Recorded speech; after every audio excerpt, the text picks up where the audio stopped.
Hello everyone, once again welcome back on YouTube channel Dangi academy. तो friends, आज एक बहुत इंपॉर्टेंट टॉपिक को कवर अप करने वाले हैं हम। जैसा कि आज इस साल का जो बजट है वो पेश किया गया है, तो क्या इस बजट की खासियत रही है, कौन सी चीज़ों में छूट मिली है, कौन सी ऐसी चीज़ें हैं जिनकी रेट बढ़ गई है, तो क्या क्या पूरा बजट रहा है, तो उसकी पूरी डिटेल इन्फॉर्मेशन वीडियो में आपको मिलने वाली है। तो यदि आप चैनल से पहली बार जुड़े हैं तो चैनल को सब्सक्राइब कर लीजिए, क्योंकि ये बिल्कुल फ्री है। और वीडियो अच्छा लगे तो इसे लाइक भी कीजिए और साथ ही अपने फ्रेंड्स के साथ शेयर ज़रूर कीजिए। और यदि आप इस वीडियो की पीडीएफ चाहते हैं तो उसकी पीडीएफ आपको टेलीग्राम चैनल पर मिल जाएगी, जिसकी लिंक आपको डिस्क्रिप्शन बॉक्स में मिल जाएगी। उसके थ्रू आप टेलीग्राम चैनल को ज्वाइन कर सकते हैं। तो देखते हैं बजट की पूरी इन्फॉर्मेशन क्या क्या रहा है, कौन सी बड़ी बातें रही है बजट की। सबसे पहले देखते हैं हम थीम क्या रही है बजट की, या इसके जो की पॉइंट्स हैं वो क्या क्या रहे। तो देखिए, इसकी की पॉइंट या जो थीम है वो रही है physical and financial capital, infrastructure, inclusive development of aspirational India and reinvigorating human capital. तो ये इस साल की बजट की थीम रही है, इसके की पॉइंट रहे हैं। उसके साथ ही लास्ट ईयर के की पॉइंट्स या थीम भी देख लेते हैं कि इसके जो 6 पिलर्स बताए गए थे, इसको या तो आप थीम कह सकते हैं या कह सकते हैं कि जो लास्ट ईयर का जो बजट था उसके कुछ 6 पिलर्स थे जिसके बेसिस पर इस बजट को बनाया गया था। तो वो कौन कौन से पिलर्स थे? Health and wellbeing, physical and financial capital and infrastructure, inclusive development for aspirational India, reinvigorative human capital, innovation and infrastructure including development for aspirational India, reinvigorating human capital, innovation and R&D and minimum government, maximum governments. तो इसी में से कुछ 3 जो points हैं वो last year से ही लिए गए। जैसा कि अभी आपने देखा यहाँ पर ये जो 3 पॉइंट्स हैं इसको पिछले साल के ही बजट से लिया गया है और इन्हीं को की पॉइंट बनाकर इस साल का जो बजट है उसे पेश किया गया है। तो सबसे पहले हम ये देख लेते हैं कि जो बजट है वो किस किस सेक्टर के लिए बताया गया है। तो सब इस वीडियो में हमने कवर अप किया है, सेक्टर वाइज हाइलाइट्स डाले हैं इस साल के बजट पर। और ये किसके द्वारा पेश किया गया है, जैसा कि आपको मालूम होगा, फाइनेंशियल मिनिस्टर निर्मला सीतारमन जी के द्वारा।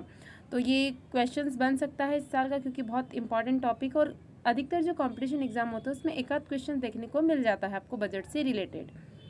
तो सेक्टर वाइज देखते हैं हम सबसे पहले कि कुछ जो की पॉइंट्स थे वो लास्ट ईयर के बजट से ही यहाँ पर लिए गए हैं।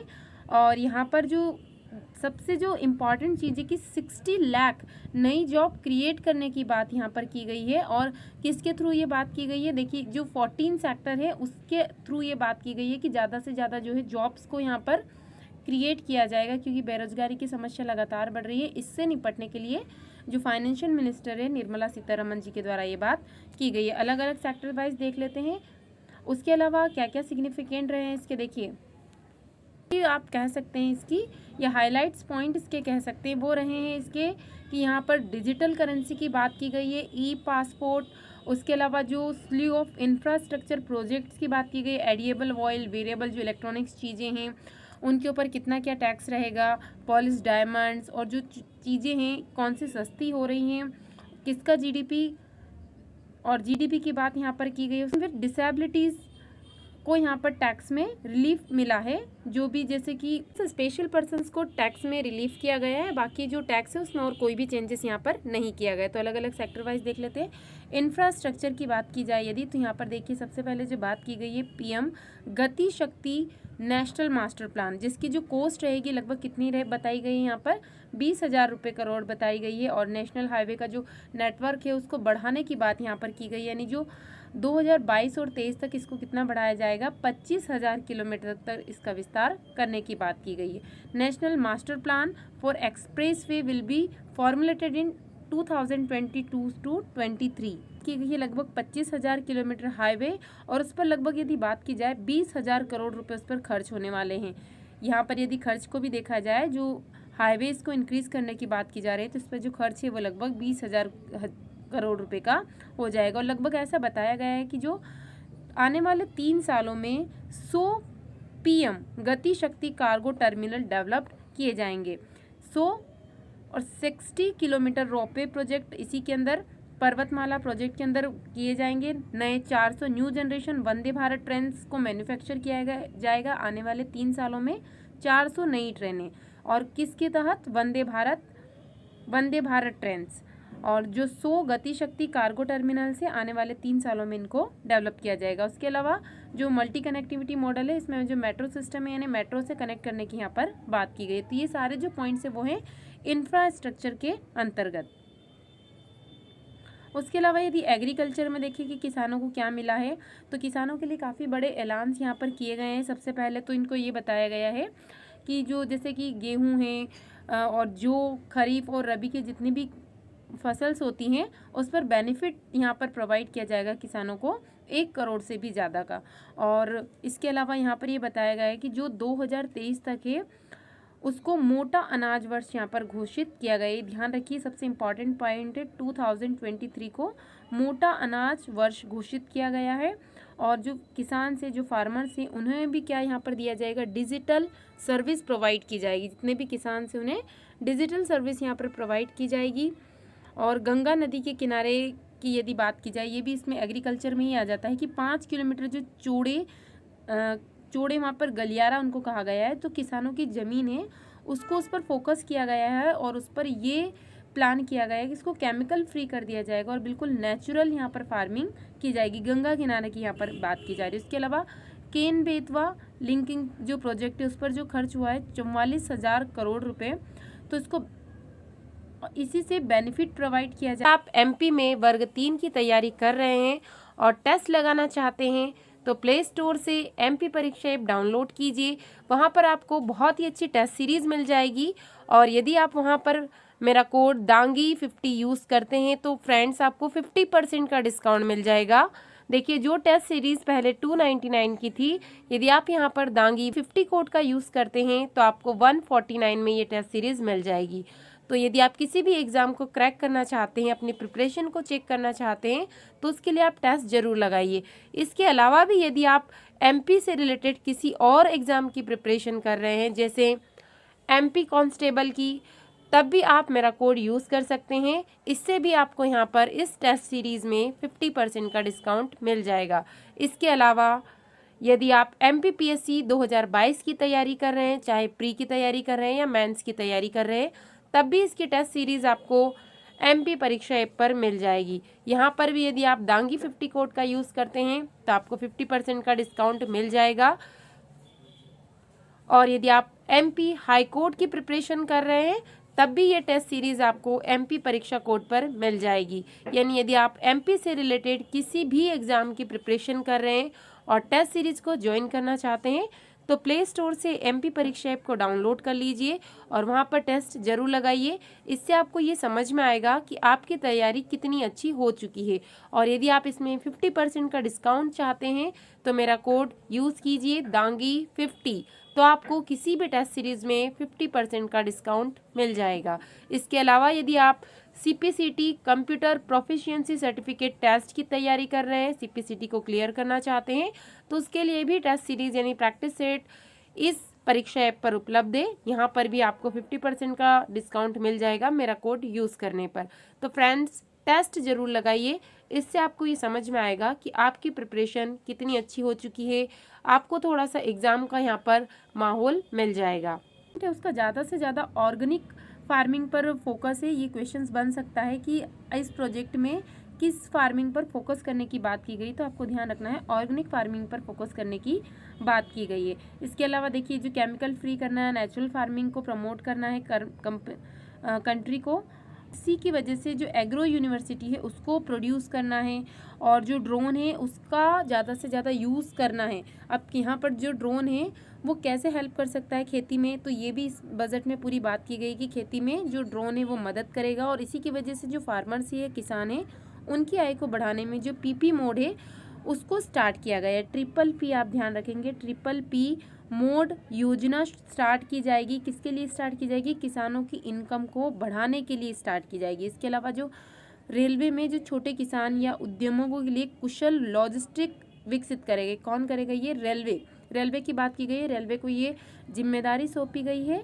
और उनके लिए सबसे इम्पॉर्टेंट एक स्टेशन और एक प्रोडक्ट, 1 स्टेशन 1 प्रोडक्ट एक योजना है, ये स्टार्ट की जाएगी। ये आपको ध्यान रखना है। रेलवे की तरफ से किसानों के लिए एक योजना स्टार्ट की गई है, 1 स्टेशन 1 प्रोडक्ट। एजुकेशन सेक्टर में देखते हैं कि एजुकेशन सेक्टर में क्या बताया गया है बजट में। तो सबसे ज़्यादा है कि क्योंकि अभी आपने देखा होगा कोविड की वजह से, ये लॉकडाउन की वजह से बहुत ज़्यादा एजुकेशन में भी बहुत ज़्यादा नुकसान हुआ है। तो इस नुकसान को कवर अप करने के लिए जो निर्मला सीतारमण जी हैं उन्होंने ये कहा है कि डिजिटल यूनिवर्सिटी को स्टैब्लिश किया जाएगा, डिजिटल यूनिवर्सिटी को स्टैब्लिश किया जाएगा। और जिसका मोटो क्या रहेगा कि वे अलग अलग लैंग्वेज में रहेगी, इंडियन लैंग्वेज के साथ साथ इन डिफरेंट इंडियन लैंग्वेज में रहेगी। और इसको एक काफ़ी बड़ा नेटवर्क हब मॉडल इसके लिए बनाया जाएगा। 1 क्लास 1 टीवी चैनल बनाया जाएगा from 12 to 200 TV channels to provide supplementary education in all regional language. तो क्या बताया गया है कि एक क्लास के लिए एक टीवी चैनल बनाया जाएगा और लगभग 12 से 200 लगभग इतने सारे टीवी चैनल सिर्फ इसी के लिए बनाए जाएंगे। और अलग से सप्लीमेंट्री एजुकेशन भी प्रोवाइड की जाएगी अलग अलग रीजनल लैंग्वेज में, जिससे कि जो भी कोविड की वजह से जो भी नुकसान हुआ है एजुकेशन में उसमें कवर अप किया जा सके। एग्जाम्पल के लिए कि आप जिस भी लैंग्वेज से है अलग अलग चैनल्स अलग अलग क्लास के लिए बना दिए गए, जैसे फर्स्ट क्लास के लिए सिर्फ एक चैनल है, सेकंड क्लास के लिए सिर्फ एक चैनल है, ऐसे करके लगभग 200 चैनल्स तक, ताकि अलग अलग लैंग्वेज में भी उनको बनाया जा सके।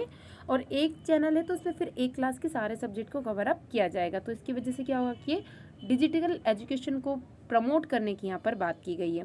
अब देखते हैं डिफेंस सेक्टर में किसकी बात की गई। तो 60% कैपिटल के साथ साथ लगभग ये भी बताया गया है कि 58% तक जो सरकार है उन्होंने जितने भी डिफेंस इक्विपमेंट है उनको खरीदने के लिए डिसीजन लिया है। और जो देश है देश में ही लगभग इसका जो अधिग्रहण का दायरा है 10% तक इसको इंक्रीज कर दिया जाएगा। और इसके लिए प्राइवेट इंडस्ट्रीज़ को भी प्रमोट किया जाएगा ताकि वो भी ज़्यादा से ज़्यादा इनको डेवलप कर सके। बात की गई है कि जो भी प्राइवेट इंडस्ट्रीज़ है उनको भी इंकरेज किया जाएगा कि अच्छी अच्छी डिज़ाइंस वो ला सके, डेवलपमेंट हो सके, ताकि जो मिलिट्री प्लेटफॉर्म पे और मिलिट्री के जितने भी सामान है वो अच्छे से अच्छे हमारी कंट्री के लिए, हमारी आर्मी के लिए भी डेवलप हो सके। तो ये बात यहाँ पर उसमें की गई है। इम्पॉर्टेंट फैक्ट जो इस बजट का है जिसका क्वेश्चंस बन सकता है एग्जाम में, डिजिटल करेंसी यानी डिजिटल रुपए लॉन्च करेगा आरबीआई।